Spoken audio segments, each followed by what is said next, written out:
Ndugu wanahabari, tumeitana hapa kwa ajili ya kutoa taarifa kwa umma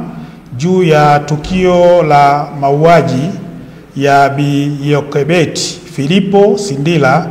miaka 29 yaliyotokea siku ya tarehe 20 mwezi wa 6 2025 majira ya saa 4 usiku huko eneo la Mnarani, Mji Mwema katika mji wa Njombe.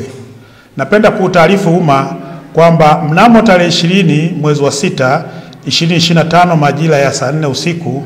huko eneo la Mnarani katika kata ya Mji Mwema, Bi Yokebet Philipo Sindila miaka 29 Mbena, huyu ni kondakta wa mabasi ya Kalubandika, alikutwa akiwa ameuawa kwa kupigwa na kitu kizito kwenye paji la uso. Katika tukio hili, jeshi la polisi tunaendelea na uchunguzi wa tukio hili, na kama kuna taarifa zozote kutoka kwa wananchi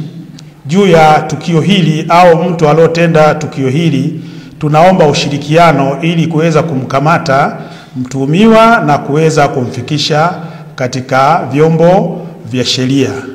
Vile vile tunapenda kutoa wito kwamba watu wote ambao wanatenda uhalifu wasione kwamba wako salama. Jeshi la polisi tunaendelea na doria kali kuhakikisha kwamba hakuna uhalifu katika mji wetu wa Njombe, na yeyote atakayebainika kutenda matukio ya kihalifu basi sheria itachukua mkondo wake.